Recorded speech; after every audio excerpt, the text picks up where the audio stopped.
I want to talk about the changing roles of spouses once the decision is made to get divorced.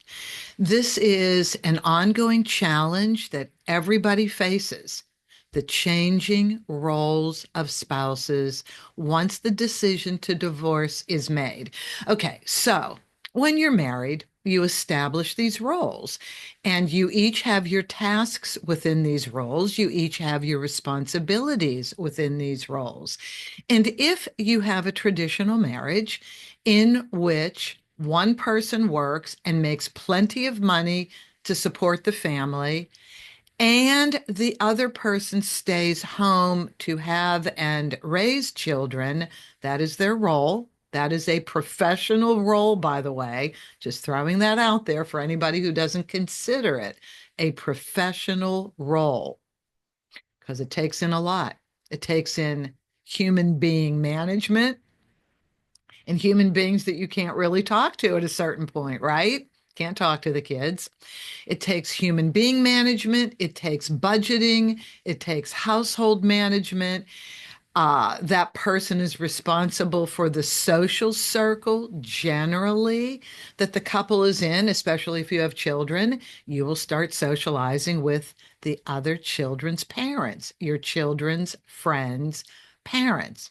So we have these roles, right? And the person who makes the money is the overseer of the financial component of the relationship. So here's what happens. The decision to divorce is made, and one person has made all the money and invested the money, and the other person, I mean, typically it's still heterosexual. And so, for the purposes of this conversation, it's just easier to say husband and wife. But I do recognize and acknowledge that we have same sex marriages. And certainly they're as valuable in this regard. In my example, they work along the same lines. Let me just say that, not valuable, they work along the same lines. One person gives up their career or doesn't really launch a career. If the marriage comes right after college, you don't have an opportunity to start a career. You just start a family and you stay home. One person stays home, raises the family, and that's where their skill set lies, in raising the family. Now you get divorced. So let's just say it's in a fairly long-term marriage. So in California, which is where I work, 10 years and more, that's considered a long-term marriage. And that's, quite a while, 10 years. All right. So you have a long-term marriage, you have children, you're going to get divorced. Now the person who stayed home, the spouse that stayed home and managed the household, has to learn about what the investments are. They typically don't know about the investments because it's been the other spouse's role to take care of the investments, manage them properly, bring in money, make sure the household is working within the budget, have discussions with the other spouse about the budget used for the household. But the person who stayed home to raise the children really doesn't know about the investment. So they feel out of the loop. They have to catch up once a divorce is discussed and enacted. Now we're in full divorce mode. We file the petition, we're getting into the paperwork. So what happens? You need somebody in your life, a professional that works in the field of divorce, to be sensitive enough to say, your roles need to change. Your roles will organically change. And if you don't know it, and if you don't make the adjustments for the change, you're going to have a lot of strife, a lot of anxiety. You're going to have arguments where you may not have had arguments before, and the kids are going to be affected if you're co-parents. So you have two different roles. You have your role as spouse, and then you have your role as parent. That's while you're living in the same household. Once you start the divorce process, and at some point there are going to be two households for various reasons. Either one person is living somewhere else because they have another partner, or one person is living somewhere else because it's healthier, or both of you are still living in the same house. That's the hardest of all. That is incredibly difficult when you're in the same household and you're getting divorced. And why is that? You don't have the space and the freedom to change your roles, to process the divorce, to go through the emotional roller coaster, to grieve, to start looking at yourself as a single parent and as a single person. You don't have that opportunity. So, any of you who have to do that because of budget, hats off to you. You're doing an incredibly, amazingly difficult thing. Hats off to you. As soon as you can get into two spaces, it'll be the healthiest thing for you. But you can't rush it. You have to organize your money. You have to understand where the asset and debt division is going to be. You have to be comfortable moving forward. You have to establish new budgets to move forward. In order to do this, you have to understand that your roles are changing. So your role is going from spouse to single person, and your role as a parent is going to the role as a co-parent. These are different roles. And in no role can the earning spouse say to the not earning spouse, you have to get on your feet. You have to get yourself together as soon as possible. You can't manage them anymore. You can't push them. You can't, while they're going through this fear, you have to understand there is so much fear wrapped up into both spouses. The person who's been running the income, the earning spouse, there's fear. They know they're going to be living on less money. So now they need to adjust to that.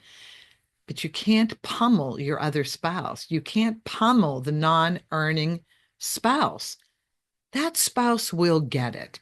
That spouse will look at money and understand at some point what they have to do. They probably understand right now, but need child and spousal support to cushion the way.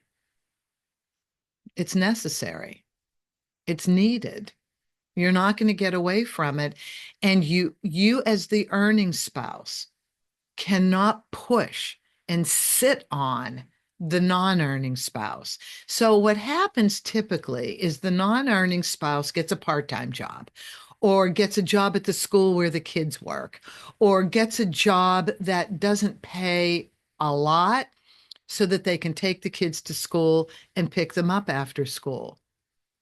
And that's generally because you haven't gotten to a mediation or a point where somebody, the mediator, an attorney, a divorce coach, a therapist, whomever you're putting in your life as professionals to help you sort out the details and the new roles that you're fulfilling.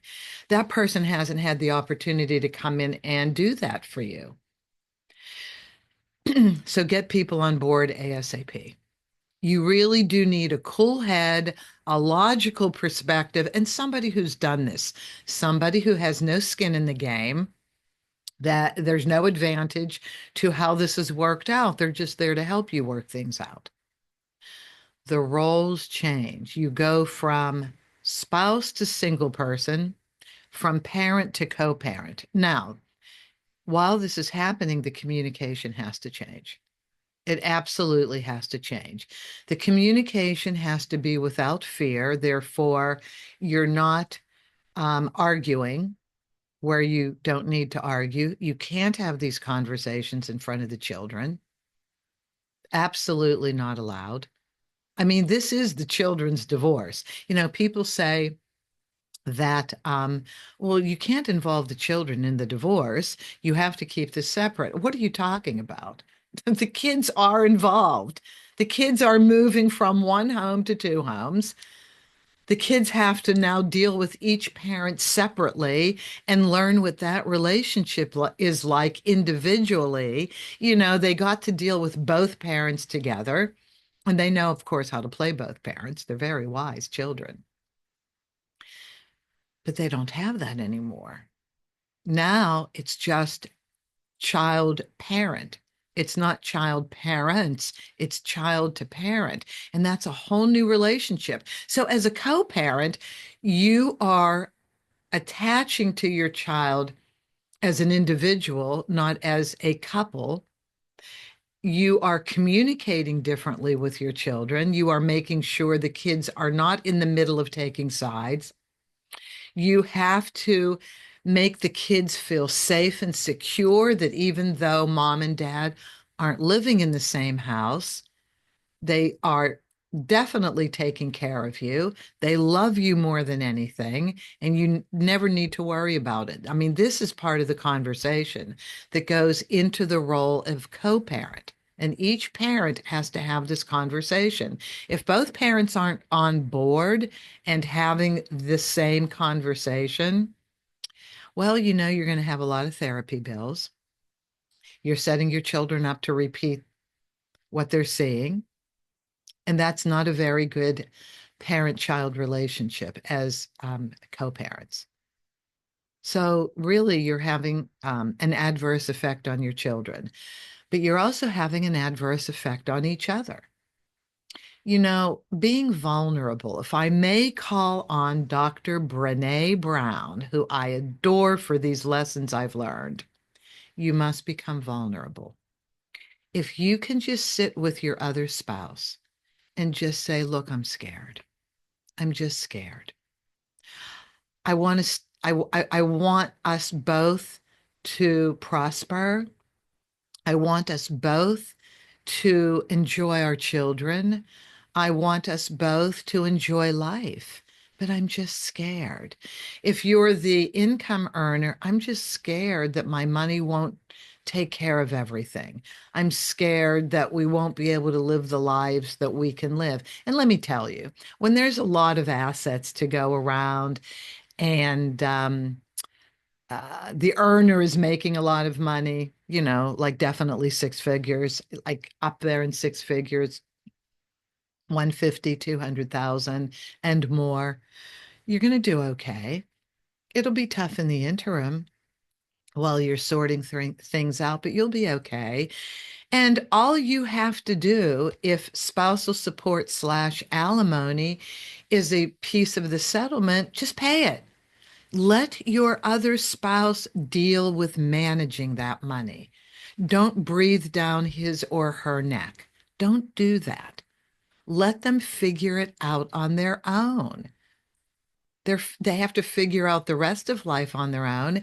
You don't need to pay any other bills generally. I'm speaking in broad strokes. I'm in California. I know California law. I don't know the law of every other state.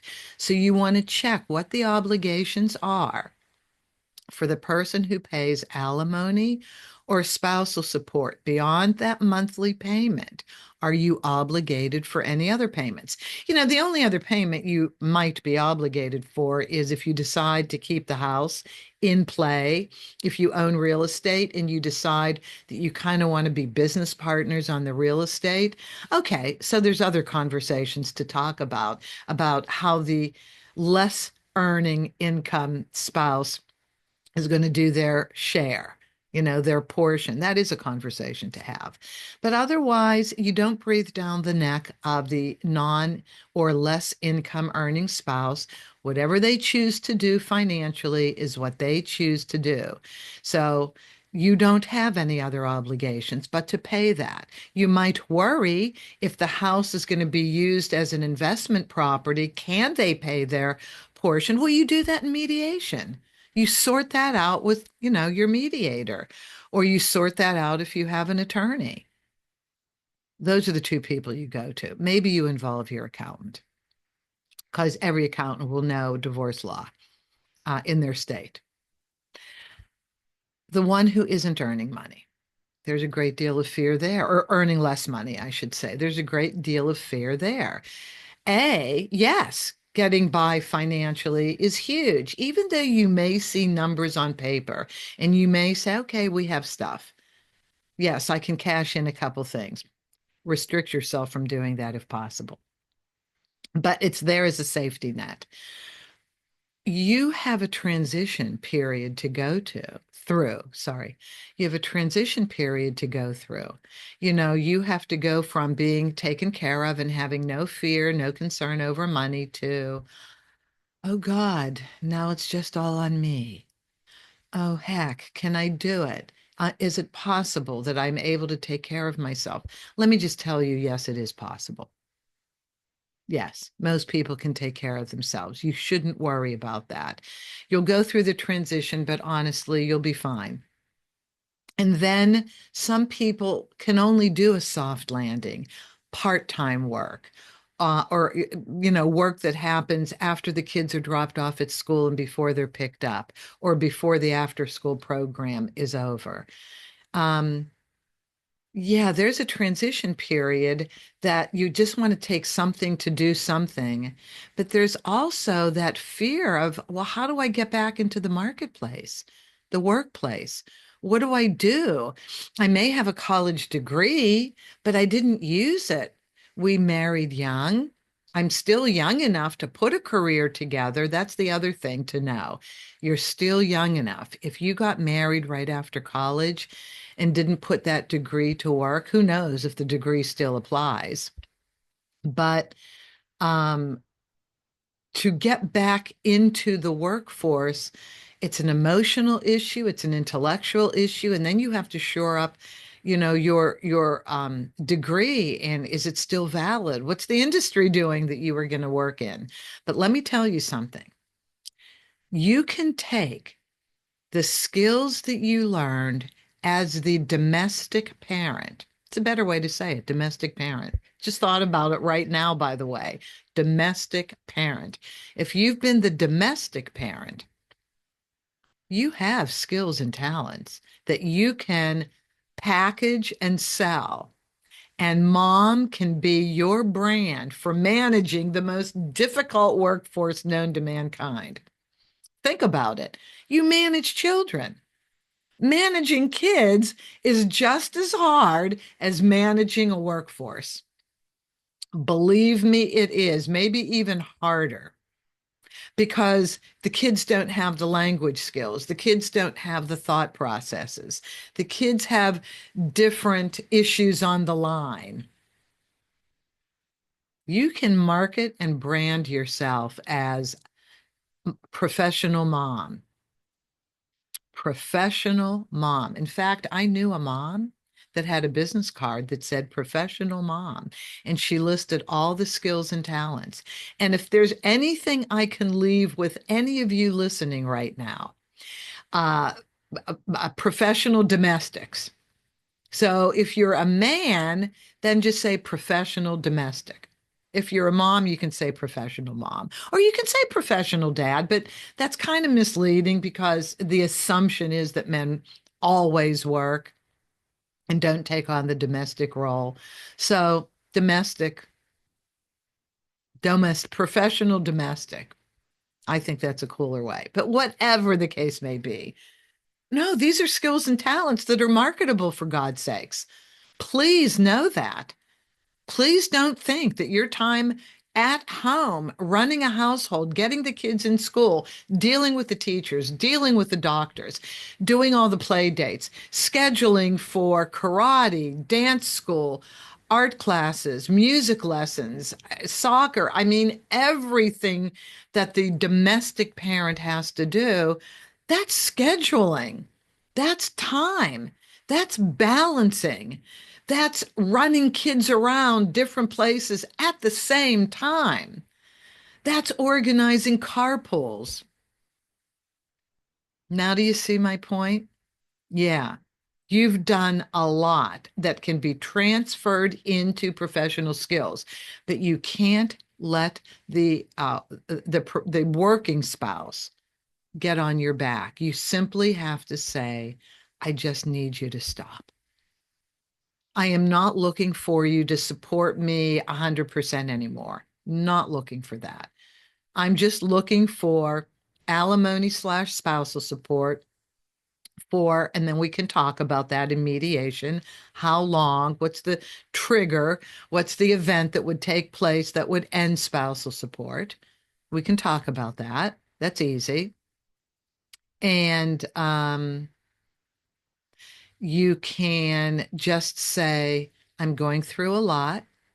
I know I'm going to be okay. I have a lot of fear. Dr. Brene Brown, be vulnerable. Once you're vulnerable, like all the walls of anger melt. And now you can have the heart to heart conversation. So, to continue on with vulnerability, yes, I'm scared, but I'm smart. I'm enterprising. I ran a great household. I'm proud of the work that I do. Say that. I'm proud of the work that I've done as a domestician. Yes, I'm proud of that. That counts for a lot. And I just need to transition through the emotional divorce, the grieving. I need to catch up to you and learn about the assets that we have in our portfolio. And then we need to sit down with a professional who can calmly help us talk through our settlement agreement, but who can also change our communication. So that's one thing that a mediator can do for you. They can literally help change the way you communicate because it's all in the communication. The way we speak to each other, the words we choose, the tone of voice we use, it all matters in being respectful to one another, being understanding of one another, allowing each other to work through their grieving, and to be supportive and say, if the communication has gotten a little rough, the other spouse can just say, communication can soften. It's okay. I understand.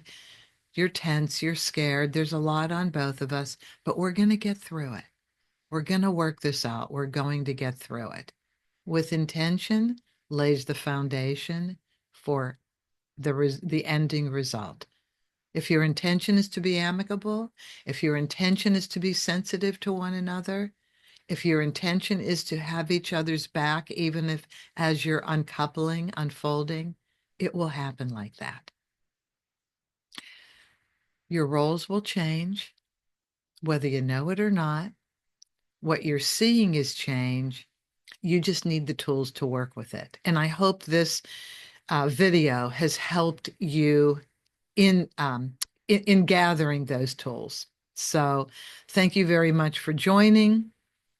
I hope you got a lot from this. Sorry about that. I hope you got a lot from this. You can always call me. You can always email me, Judith at theamicableddivorceexpert.com, Judith at theamicableddivorceexpert.com. Have a great rest of the day. And as always, be as amicable as possible.